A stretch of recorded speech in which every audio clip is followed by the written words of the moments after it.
From New York, the epicenter of the pandemic, this is Democracy Now! With the largest one-day death toll in the U.S. yet. 2,400 in just 24 hours, an average 100 deaths an hour. The highest one-day total for any nation since the start of the pandemic. President Trump wages a war on public health experts and science, threatening to cut World Health Organization funding and fueling a theory that the coronavirus originated from a Wuhan lab. China's pushing back. China's position on the origin and means of transmission of the novel coronavirus is clear. We will always believe this is a scientific issue, which should be studied by scientists and medical experts. We'll speak to a zoologist who's been sounding the alarm about a coming pandemic for years. Then to India, where officials say 6 major cities are coronavirus hotspots, including the capital city, New Delhi. We'll go there to speak with writer and activist Arundhati Roy, who says the pandemic is a portal. Historically, pandemics have forced humans to break with the past and imagine their world anew. This one is no different. It's a portal, a gateway between one world and the next.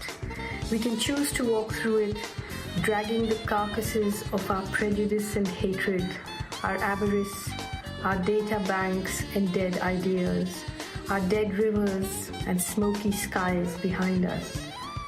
Or we can walk through lightly with little luggage, ready to imagine another world and ready to fight for it. All that and more coming up. Welcome to Democracy Now!, democracynow.org, the Quarantine Report. I'm Amy Goodman. The White House is unveiling new guidelines today aimed at rolling back state stay-at-home orders protecting against the spread of the coronavirus. President Trump's call to wind down social distancing came as the United States recorded more than 2,400 deaths in just 24 hours, the highest one-day death total for any nation since the start of the pandemic. The battle continues, but the data suggests that nationwide we have passed the peak on new cases. Across the United States, there are over 644,000 confirmed cases of COVID-19, though the true number is far higher due to a critical shortage of tests. More than 28,500 people have died of the disease nationwide in just a matter of weeks. Despite that, President Trump said some states could begin relaxing social distancing restrictions before the end of April. The plan has drawn intense fire from medical professionals and even corporate executives tapped by Trump to advise on reopening the economy. They said Wednesday far more testing needs to be in place before workers can return to factories, schools, stores, and office spaces. They spoke with President Trump in a conference call. This week, researchers at the Harvard School of Public Health warned that unless a vaccine becomes widely available, social distancing may have to extend until 2022 to prevent a surge of COVID-19 cases that could break the U.S. healthcare system. The Labor Department is set to announce weekly unemployment figures, with economists estimating at least 5 million U.S. workers filed jobless claims in just the last 7 days. That could bring the number of unemployment claims over the past month to well over 22 million. On Wednesday, millions of U.S. taxpayers began receiving payments of $1,200 plus $500 per dependent child. Treasury Secretary Steve Mnuchin said in late March the one-time payments would be enough to tide over Americans for months. I think the entire package provides economic relief overall for about 10 weeks. Some Democratic lawmakers are pushing for far more direct assistance to U.S. households during the crisis. The Emergency Money for the People Act would provide all but the highest-earning U.S. citizens age 16 and over $2,000 a month until unemployment falls to pre-coronavirus levels. In California, Governor Gavin Newsom Wednesday announced a $125 million relief fund for undocumented immigrants left jobless by the pandemic. Meanwhile, a congressional committee reports tax provisions in the coronavirus stimulus passed by Congress last month will overwhelmingly benefit the wealthiest Americans. 4 out of 5 tax filers benefiting from the $70 billion temporary tax loophole are millionaires or billionaires. They'll receive an average windfall of $1.6 million, dwarfing the $1,200 payments for working Americans. Here in New York, the epicenter of the pandemic, over 11,500 people have died of COVID-19. Governor Andrew Cuomo said that beginning Friday, all New Yorkers will be required to wear face coverings in public when social distancing is not possible. Mayor Bill de Blasio introduced a $170 million plan to provide food aid to New Yorkers increasingly at risk of going hungry. De Blasio said over 200 New York City residents are dying in their homes each day, with the vast majority of those deaths due to COVID-19. In the small town of Andover, New Jersey, police discovered the bodies of 17 people stuffed in a small morgue at one of the state's largest nursing homes after receiving an anonymous tip. At least 68 recent deaths have been linked to that Andover subacute and rehabilitation center. Medical workers at hospitals around the United States held a National Day of Action Wednesday demanding an end to the preventable healthcare worker deaths from COVID-19. At the Kingsbrook Jewish Medical Center in Brooklyn, where 5 medical workers have died and several others remain hospitalized, protesters stood at least 6 feet apart as they demanded more personal protective equipment. This is Arlene Mertens, a patient care technician at Kingsbrook. That's all we're asking. Give us what we need so we can survive, to continuously help those who need us and continuously keep people alive. Workers are also demanding better safety training, better staffing levels, temporary housing for workers who risk spreading disease to their family members. In Lansing, Michigan, thousands of protesters flooded the streets around the state capitol building in their cars Wednesday and defied a state ban on public gatherings to demand an end to Michigan's quarantine measures. The protest was organized by the Michigan Conservative Coalition under the hashtag Operation Gridlock. One large group of men armed with assault rifles posed for a picture on the steps of the Capitol holding signs reading "Trump Pence" and "Remove the Whitmer regime." Inside the Capitol, Michigan Governor Gretchen Whitmer said the protesters risked spreading disease and blasted them for blocking access to a hospital where an ambulance was unable to discharge a patient. I support your right to free speech, and I respect your opinions. I just urge you, don't put yourself at risk, and don't put others at risk either. In Frankfort, Kentucky, dozens of protesters shouted through a window of the state capitol building Wednesday, interrupting Governor Andy Beshear as he held a coronavirus press briefing.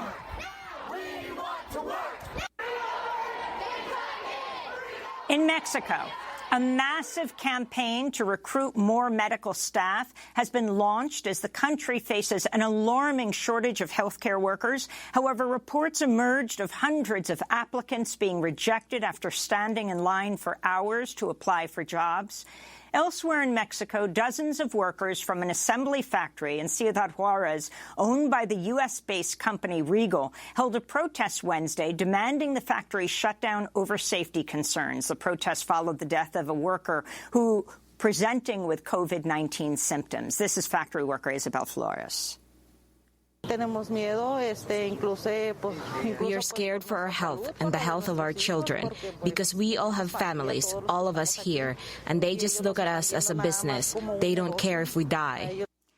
The French Navy has evacuated its flagship nuclear-powered aircraft carrier, the Charles de Gaulle, where nearly 700 sailors have tested positive for coronavirus. On Wednesday, France sharply revised its COVID-19 death toll upwards to more than 17,000 as nursing homes reported hundreds of additional deaths over Easter weekend. But for the first time since the start of the pandemic, French hospitals saw the total number of patients decrease. Sweden saw a sharp rise in COVID-19 COVID-19 cases Wednesday, Swedish authorities have refused calls to close restaurants, retail stores, and classes for primary and junior high school students, even as coronavirus deaths far outpace those in other Scandinavian countries with strict lockdowns. In Germany, Chancellor Angela Merkel has extended a nationwide lockdown until May 3rd, but will ease some restrictions, citing a fragile, partial success in fighting the coronavirus. Unlike the United States, Germany began testing early and often for the disease and has a much lower death rate.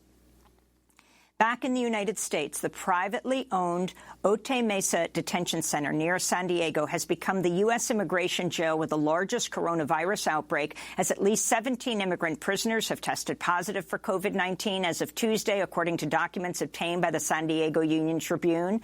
In Tacoma, Washington, immigrants imprisoned at the Northwest Detention Center have launched another hunger strike, the third in just 3 weeks. Prisoners held a protest Wednesday in the facility's yard, forming the letters SOS with their bodies as they continue to demand their release. Meanwhile, a federal magistrate judge in Miami has ordered Immigration and Customs Enforcement, or ICE, to disclose how many of its third-party contractors have tested positive for COVID-19. ICE reportedly hid this information as the agency claimed third-party contractors were not considered staff. In related news, COVID-19 cases continue to multiply at the Cook County Jail in Chicago, with individuals held in the jail's medical unit especially vulnerable to contagion. In newly published phone interviews recorded by the Southside Weekly newspaper, 6 prisoners describe worsening health and sanitary conditions and a loss of access to their routine medical care. It's hard to stay away from each other because we're in a dorm and it's 39 people. And, there's a lot of guys coughing and, got a fever, and it's like you got to be damn near dying for them to get medical attention.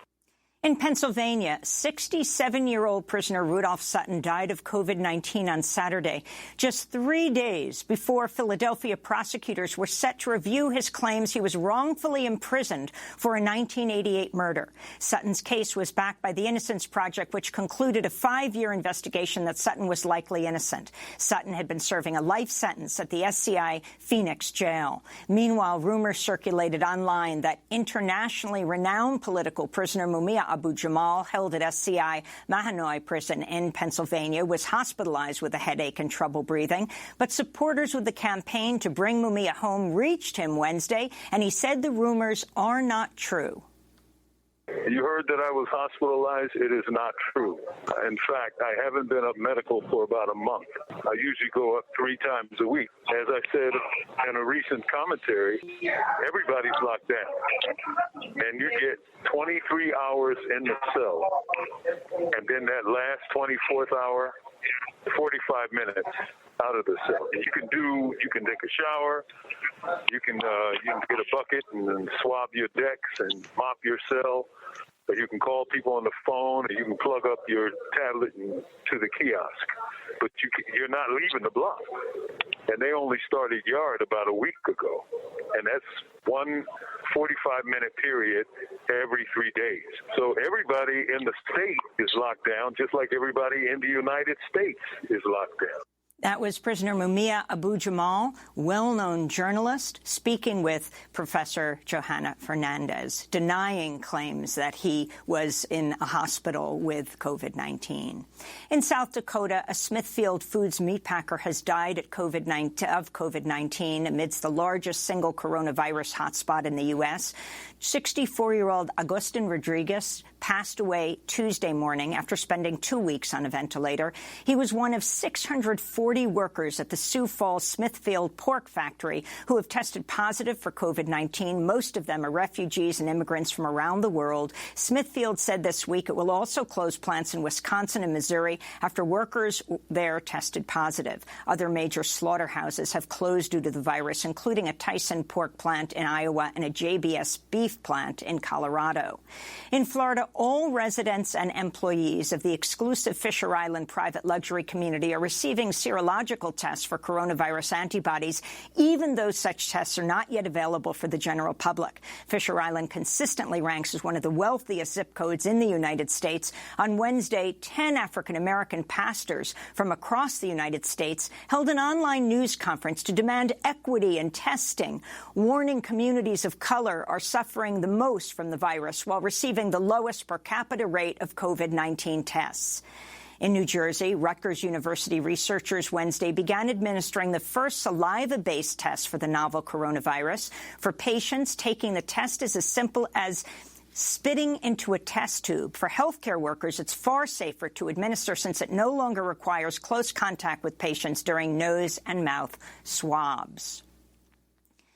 Massachusetts Senator and former presidential candidate Elizabeth Warren has endorsed Joe Biden for president. Senator Warren made the announcement in a video posted online Wednesday morning. In the evening, she spoke with MSNBC's Rachel Maddow. If he asked you to be his running mate, would you say yes? Yes. In international news, in South Korea, President Moon Jae-in's left-leaning governing party won over half of seats in South Korea's parliamentary elections Wednesday, which saw the highest voter turnout in a parliamentary election in nearly 30 years. South Korea is the first country to hold nationwide elections since the coronavirus pandemic began. In climate news, a new study confirms a record amount of Greenland's ice sheet melted in the summer of 2019. The study says the dramatic loss of ice was due to atmospheric circulation patterns that had not been taken into account by previous climate models and that may be significantly underestimating future melting. A U.S. judge has revoked a crucial permit needed to complete the disputed Keystone XL oil pipeline, citing the U.S. Army Corps of Engineers' failure to adequately consider the effects on endangered species inhabiting rivers in the pipeline's path and ignoring guidelines of the Endangered Species Act. The ruling, however, does not shut down the pipeline's construction currently underway at the U.S.-Canada border in Montana. And in Baltimore, a transgender woman has been violently killed in what is believed to be the sixth murder of a transgender or gender nonconforming person this year in the U.S. Johanna Metzger was reportedly stabbed while visiting Baltimore from Pennsylvania this weekend. A virtual memorial was held in her honor Monday.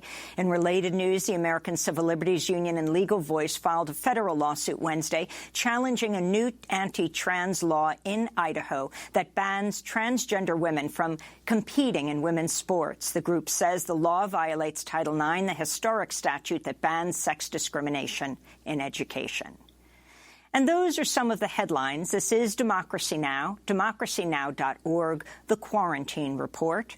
When we come back, what are zoonotic diseases? We'll look at the possible origins of the coronavirus with a zoologist who studies diseases that cross the animal-human divide. Stay with us.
The musicians of the National Orchestra of France, playing together alone in their homes. Yes, playing together Bolero by Ravel.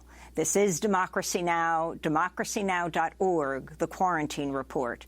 I'm Amy Goodman here in New York, the epicenter of the pandemic, with my co-host Nermeen Sheikh, usually sitting right here at my side, but joining us from her home to keep us all safe and stop community spread. Hi, Nermeen. Hi, Amy, and welcome to our listeners and viewers around the country and around the world. Well, we're going to begin right away with our first segment. The White House is unveiling new guidelines today aimed at rolling back states' stay-at-home orders, protecting against the spread of coronavirus. President Trump's call to wind down social distancing came as the United States recorded more than 2,400 deaths in just 24 hours, the highest one-day death toll for any nation since the start of the pandemic. Across the United States, there are nearly 640,000 confirmed cases of COVID-19, though the true number is likely far higher due to the critical shortage of tests. At least 31,000 people have died of the disease in just a matter of weeks. Despite this, President Trump spent the last few days waging a war on journalists, public health experts, and science. On Wednesday, Trump suggested without evidence that World Health Organization officials conspired to hide the truth about the coronavirus. His comments came one day after he announced the U.S. would begin withholding hundreds of millions of dollars of funding for the UN body. At the same news briefing, President Trump fueled the fringe theory promoted by Fox News that the virus came from a lab in Wuhan, China. This is Fox News reporter John Roberts questioning Trump at Wednesday's press briefing. Mr. President, multiple sources are telling Fox News today that the United States government now has high confidence that while the coronavirus is a naturally occurring virus, it emanated from a virology lab in Wuhan, that because of lax safety protocols, an intern was infected, who later infected her boyfriend, and then went to the wet market in Wuhan, where it began to spread. Does that correspond with what you have heard from officials? Well, I don't want to say that, John, but I will tell you more and more we're hearing the story, and we'll see. When you say multiple sources, now there's a case where you can use the word sources, but we are doing a very thorough examination of this horrible situation that happened. This came just one day after the Pentagon's top general, Mark Milley, said the coronavirus likely came from natural sources, not a Chinese lab. On Thursday, China's foreign ministry spokesperson responded. China's position on the origin and means of transmission of the novel coronavirus is clear. We will always believe this is a scientific issue, which should be studied by scientists and medical experts. I would like to remind you, the head of WHO has repeatedly said there's no evidence that the coronavirus was made in a lab. Many well-known medical experts in the world also believe that claims of the so-called laboratory leaks have no scientific basis. The scientific journal The Lancet has said the virus seems to have come from wildlife. Well, for more on the origins of the coronavirus, Trump's response, and where we go from here, we're joined by a zoologist who has long studied diseases that cross the animal-human divide, and who for years has been sounding the alarm about a coming pandemic. Dr. Peter Daszak is with us. He's a disease ecologist, the president of EcoHealth Alliance, a nonprofit that works globally to identify and study our vulnerabilities to emerging infectious disease. EcoHealth Alliance has been studying coronaviruses in China since the end of the SARS outbreak in 2004. This coronavirus is really called SARS-2. He's joining us from the Hudson River Valley in New York. Welcome to Democracy Now! It's great to have you with us. So if you can unpack what we just heard, it goes to the issue of the origins of the coronavirus. Especially interesting that President Trump is raising this now as he's being seriously attacked for the United States' lack of action and delay. And so he is striking out at as many sectors as he can. But talk about the origins of the coronavirus, Dr. Daszak. Yeah, great to be here. Look, first, the idea that this virus escaped from a lab is just pure baloney. It's simply not true. I've been working with that lab for 15 years, and the samples collected were collected by me and others in collaboration with our Chinese colleagues. They're some of the best scientists in the world. There was no viral isolate in the lab. There was no cultured virus that's anything related to SARS coronavirus 2, so it's just not possible. And like you say, it's really a politicization of the origins of a pandemic, and it's really unfortunate. The stories, as President Trump said he's been hearing, have been around since day one of the outbreak, and they're around in every outbreak. Every single outbreak of a novel virus, somebody somewhere says, well, this has been manufactured in a lab. In fact, I a few weeks ago when this started circulating, I Googled HIV is man-made. Do it yourself and see. There are people out there who still believe this is a bioengineered virus that's spread around the world. It's just really unfortunate. And I don't really know why these conspiracy theories get such traction. I think that people just have trouble understanding what's going on the planet. We've been studying the origin of emerging diseases. About 75% of every new emerging disease, think about Ebola, H1N1 flu, H5N1 flu, these pandemic viruses that emerge originate in wildlife. Every species of wildlife carries viruses that are a natural part of its biology, a bit like we have the common cold and herpes, cold sores. They don't really do much to the species in the wild. But sometimes when we make contact with them, we pick up those viruses and they can be lethal. Most times they're not, but every now and again we get a lethal virus. We estimate there are 1.7 million unknown viruses in wildlife. So there's a lot of diversity out there that could emerge in the future. And really, we need to be looking at that instead of pointing fingers for political gain at scientists who are working to benefit public health.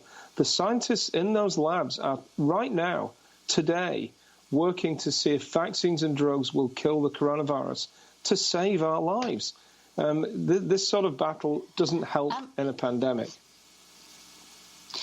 Dr. Dasha, could you say more about the origins of this specific pandemic? What do we know about its origins? Of course, many believe, as you've said, that it originated in bats. But explain how it moved from bats to humans. Was it at the Wuhan market? And what did that involve? Yeah, we don't really know for sure, but we can trace back the origins by looking at the genetic signal within the virus itself.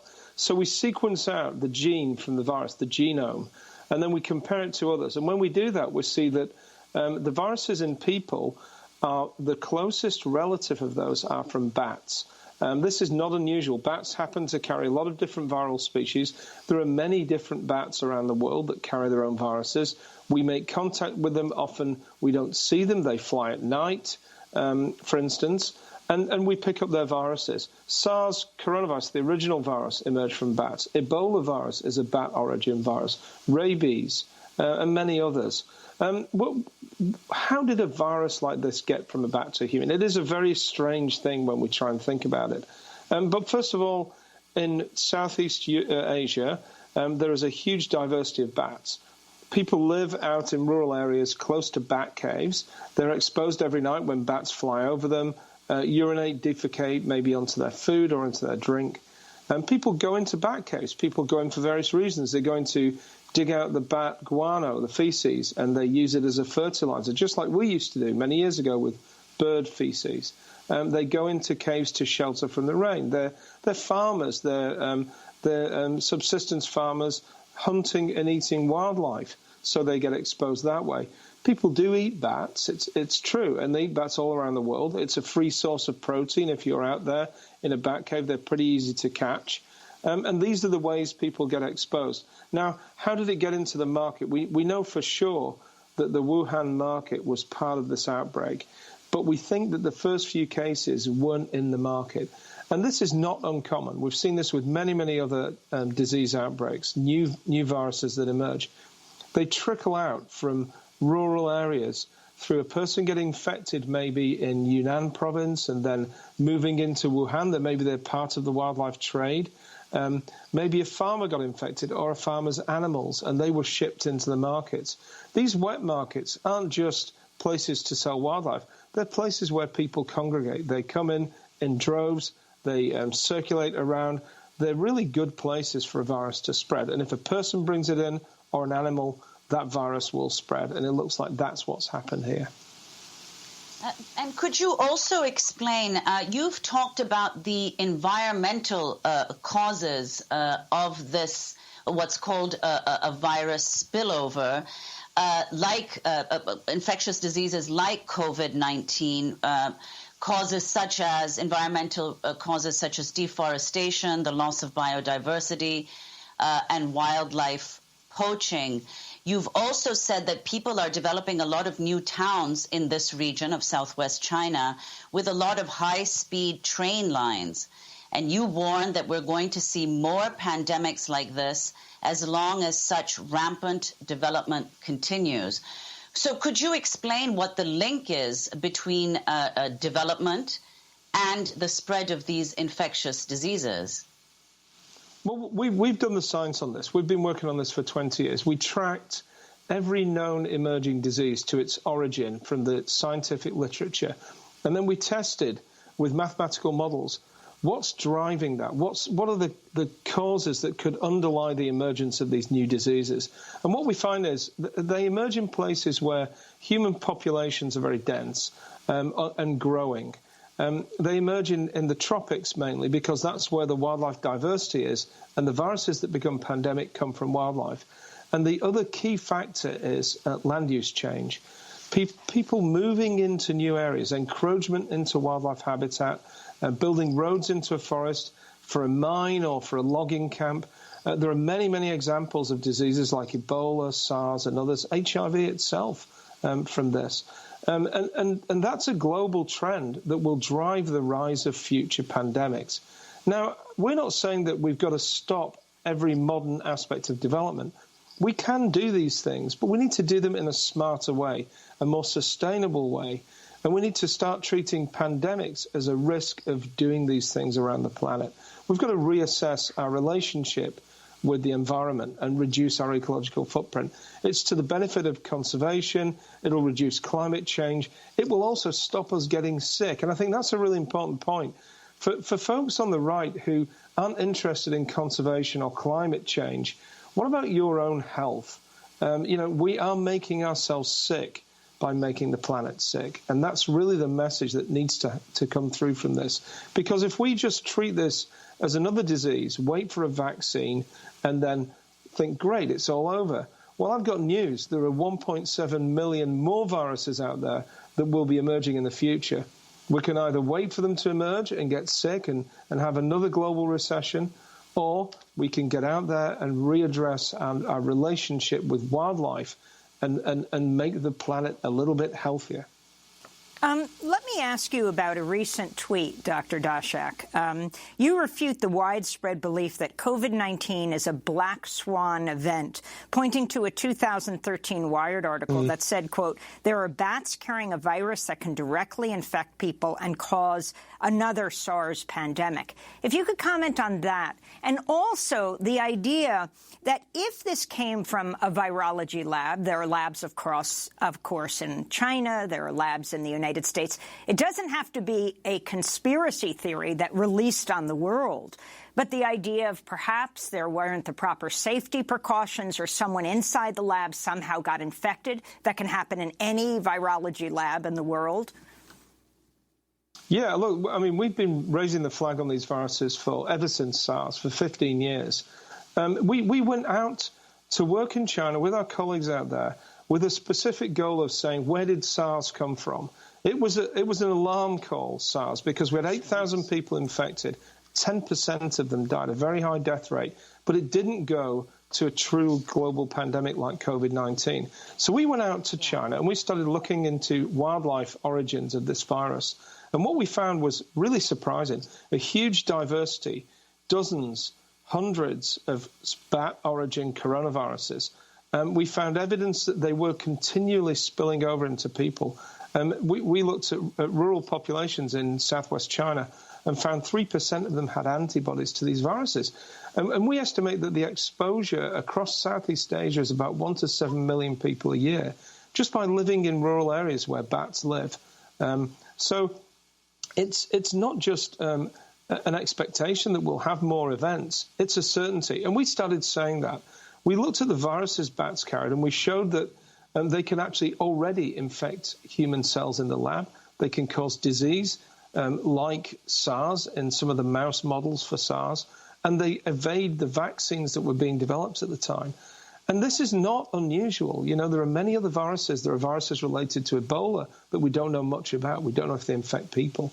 There are viruses related to influenza out there that we don't know what they do in people. The way to deal with this is not to wait for them to emerge and make us sick. The way to do this is to get out there ahead of the curve, find out what's out there in wildlife, find out who's at risk, work with the people on the front line and reduce that risk. And that's a really important public health message. It's also a really important message for international development. These viruses tend to emerge in poor countries in the tropics, just by the nature of where wildlife live. Countries that are less able to deal with outbreaks. So sending our taxpayer money to those countries is very unpopular with the current administration. But it not only protects them, it protects us. It's a right-wing agenda and a left-wing agenda. Now, on the issue of whether this could be a lab release, well, this is the problem with conspiracy theories, It's impossible to say that it didn't happen. And it never will be possible. Even if you showed video evidence of every hour of everybody working in that lab, and there are video cameras up there, these are biosecure labs with very high-tech, sophisticated security systems. Even if you showed all the notebooks, the conspiracy folks would continue to say, well, it's a cover-up. Clearly something happened, and these are doctored notebooks, doctored videotapes. The point is that let's look at the balance of probability. That's what you have to do. We have a few hundred technicians and scientists working in these labs. They do not have a problem with staff or with security or with loose controls. These are very well-run labs. They've been inspected by the US CDC, by people working in BSL-4 labs, high-security labs in the US, in France, and internationally. They're accredited by the US. So it's ironic that now we're saying they're not very well organized. We actually inspected them properly and allowed them to open. The cables Dr. that were reported in that... Sorry, yeah. Dr. Daszak, if I may just interrupt, we only have a minute, and this is a question that we have to get to before we move to our next segment, which is on India. There was widespread belief that COVID-19 would cause hundreds of thousands of deaths in the developing world, from India to Brazil, and that millions would be infected, but that's not yet happened. Your response to why that might be the case and whether we should expect something different in the future. We have a minute. Well, yeah, look, rich countries test more. We can afford it. Poor countries don't. And what I expect is that there are a huge number of hidden community transmission in poorer countries around the world that is going to create an incredible problem in the future. Who's going to deal with that problem? Countries that can't afford to are going to seek support from their colleagues and their allies around the world. It's going to go through the WHO, the very organization we heard yesterday we're going to pull funding from. It's a travesty. And again, if we let that happen, we will see this outbreak continuing to cause problems in the developing world, and it won't go away, and it will affect us. We're never going to be free from a pandemic if we allow a virus to rage uncontrollably in countries that are out there with travelers coming back into the US. So again, it's misguided, it's short-sighted, and I really hope we address this quickly and aggressively, because I really feel that it's going to be impossible to do social distancing in the favelas of Rio and the slums and some of the places where people are already disenfranchised because they're considered illegal squatters. So there really are going to be issues around the world with this coronavirus in poorer countries, for sure. Dr. Peter Daszak, we want to thank you so much for being with us. Disease ecologist, president of EcoHealth Alliance, a nonprofit that works globally to identify and study our vulnerabilities to emerging infectious disease. When we come back, we speak with the acclaimed author Arundhati Roy about the coronavirus in India and the political implications of the crisis. She says the pandemic is a portal. Stay with us.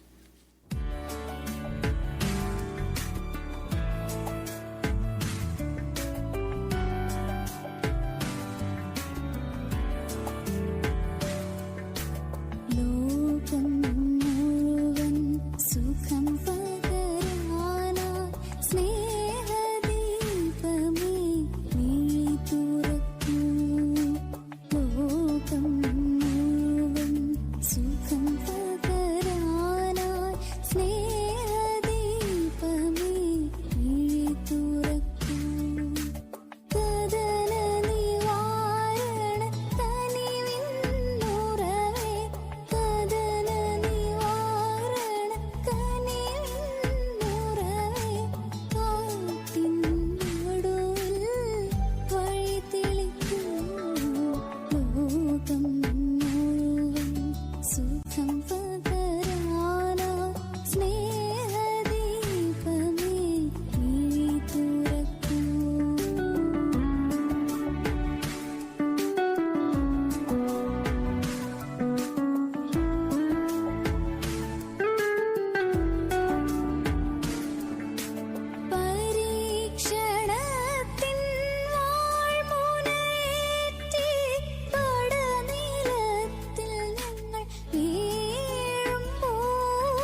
Medical workers in Kerala, India, dancing for their patients. Kerala is where our next guest, Arundhati Roy, was raised.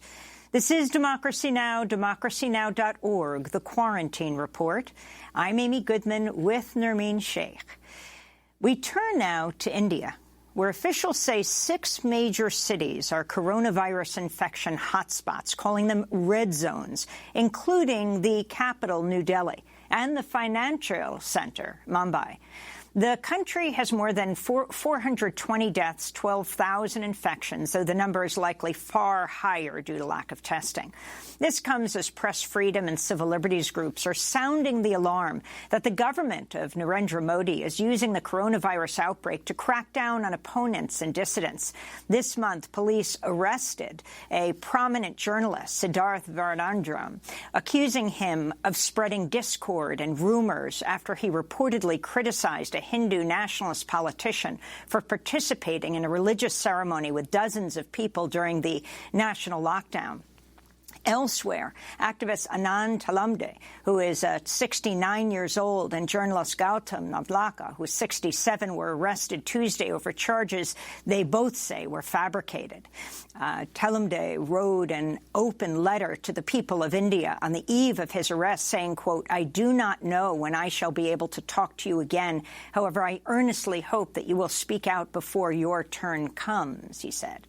Prime Minister Modi has announced India's nationwide coronavirus lockdown affecting 1.3 billion people, the largest at any time in the world, announced it'll be extended until May. In Mumbai, hundreds of migrant workers left homeless and unemployed by the lockdown held a protest Tuesday, demanding the government deliver food and assistance. We are not getting anything here. The government promised to provide money and other amenities, but nothing has been delivered yet. We have nothing to do now. We have small kids and they are not getting anything to eat. What should we do? For more, we go to New Delhi, India, where we're joined by the award-winning writer, author, activist Arundhati Roy. She has a new essay in the Financial Times headlined, "The Pandemic is a Portal." It's drawn from her forthcoming book, Azadi, Freedom, Fascism, Fiction. Her most recent book is My Seditious Heart, collected nonfiction. She won the Booker Prize in 1997 for her first novel, The God of Small Things. Arundhati, welcome back to Democracy Now! As you speak to us from New Delhi, if you can talk about what's happening there and why you see the pandemic as a portal. Well, in India, we have a COVID crisis whose contours we don't know yet. I mean, you mentioned the figures and also the fact that we don't know if they're reliable because there's not that much testing happening. But on the other hand, just looking around, that there isn't a run on hospitals like there has been in New York. The disease doesn't seem to have really got its claws into us yet.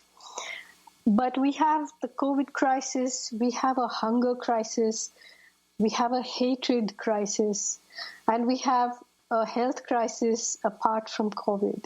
So, as you said, on the 24th of March, with 4 hours notice, which ran between 8 o'clock at night and 12 midnight, Modi locked down this nation of 1.38 billion people without warning. And the crisis that has created, the lack of planning, the lack of thinking forward, although like some states like Kerala, which you talked about, have done wonderful work, but from the center, the crisis has been exacerbated into something that might really become even more serious than the epidemic that it's planning for.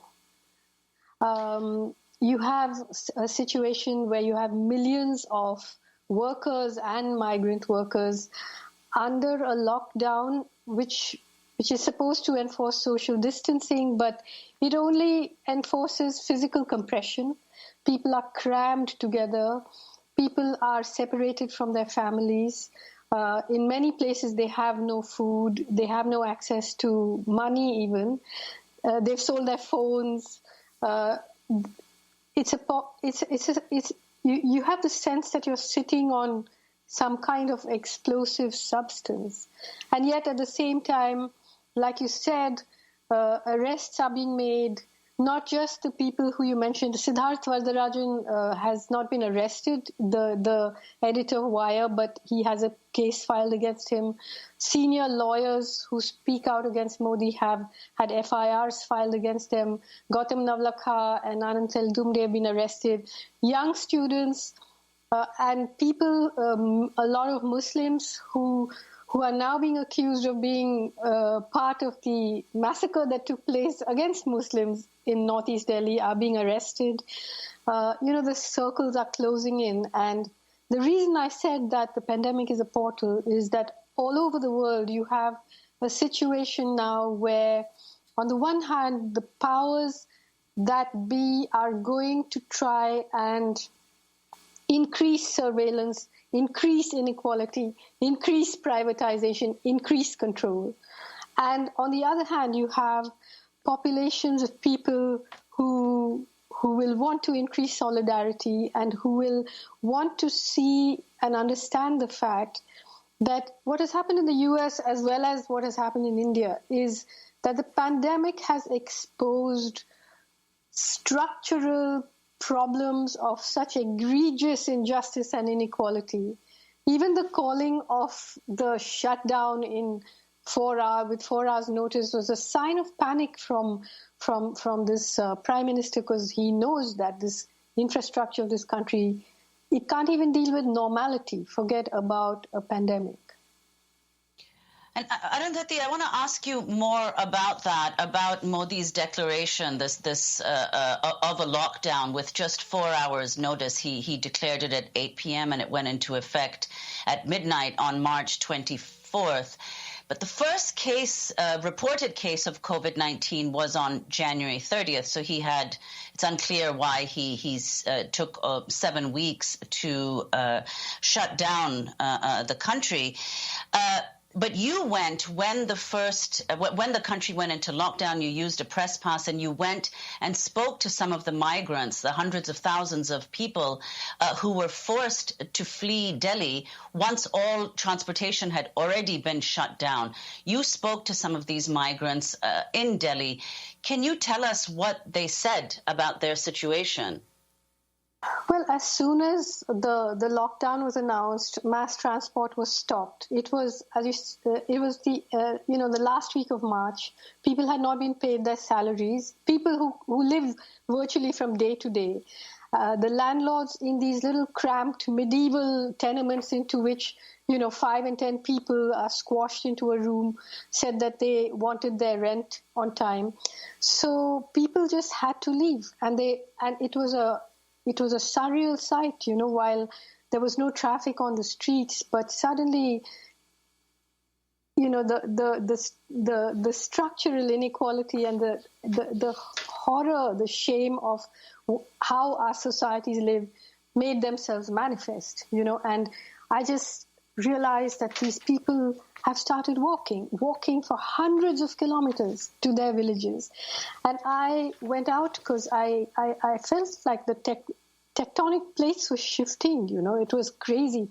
So I went to the border between Delhi and Uttar Pradesh, where I walked with many of them, and I spoke to many of them, including Muslims who had just survived this horrific kind of wannabe pogrom against them, which didn't turn out that way because people were so prepared that they fought back. But having survived that, now they were walking these hundreds of miles home, all, carpenters, tailors, construction workers.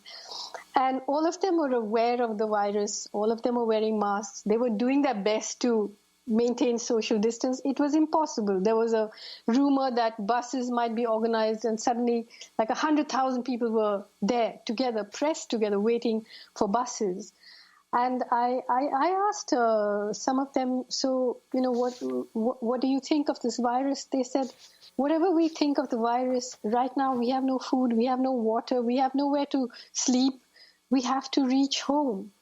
And that was so much more present for them than this. A lot of them felt that, this was a rich people's illness brought in by planes. Why didn't they stop people at the airport instead of kicking us out of our jobs and our homes, And a lot of people one of the people who I wrote about in the Financial Times piece he just said to me, Shayad Modi ji ko hamare bare mein pata nahi, meaning maybe Modi doesn't know about us, which was just perhaps true in a way, that the government, and everybody else who controls anything in this society has more or less airbrushed the poor out of their imagination, out of films, out of literature, out of everything, except NGO brochures where the poor feature in order to raise money, Arundhati, I wanted to ask you about President Trump's critical trip to India right at the time the pandemic was exploding. The famous pictures of them shaking hands, the stadium of 100,000 people. When President... No, 1 million people. Oh, sorry. In India, and it was 1 million people. So in the U.S., it was 50,000, yeah. So as President Trump took off and was flying back to the United States, it was then that he read the comments of U.S. scientists talking about the effects of the pandemic and what will mean in the United States. He was so enraged by what she had to say that he canceled a meeting of scientists when he was returning in retaliation. And then you have this whole relationship with India around hydroxychloroquine, what Dr. Trump, and I'm saying that very facetiously, President Trump has been pushing hydroxychloroquine because Narendra Modi said he was going to crack down on exports of this drug until President Trump pressured him. And now one study after another is coming out saying people are dying in the studies around hydroxychloroquine. Just overall, talk about what Trump has meant for Modi and what Modi means for Trump, this U.S.-India alliance and what it's doing in your country. Well, it is giving such a great amount of legitimacy to a situation which I can't hardly explain, Amy, on TV, because I've been writing about this for so long, and what I said earlier, the crisis of hunger and then the crisis of hatred.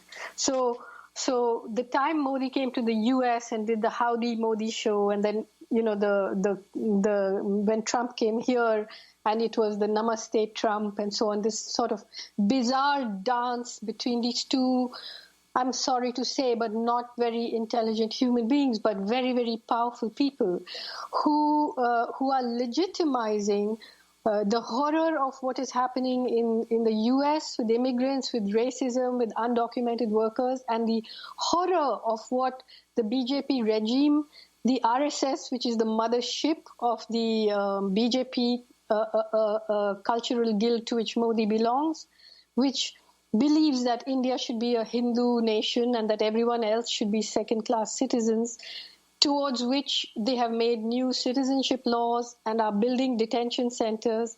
And all of this is being legitimized by this idea that the most powerful country in the world and the most powerful man in the world loves Modi, and between them, it's a tragedy for the world that this particular pandemic has arrived at a time when country after country is controlled by people like this, which is why I said it's a portal, because are we gonna sleepwalk into this fascist surveillance state that everyone has in store for us? I mean, the app called the Arogya Setu app, which Modi has asked people to download and became the fastest downloaded app in the world. We have 50 million downloads now.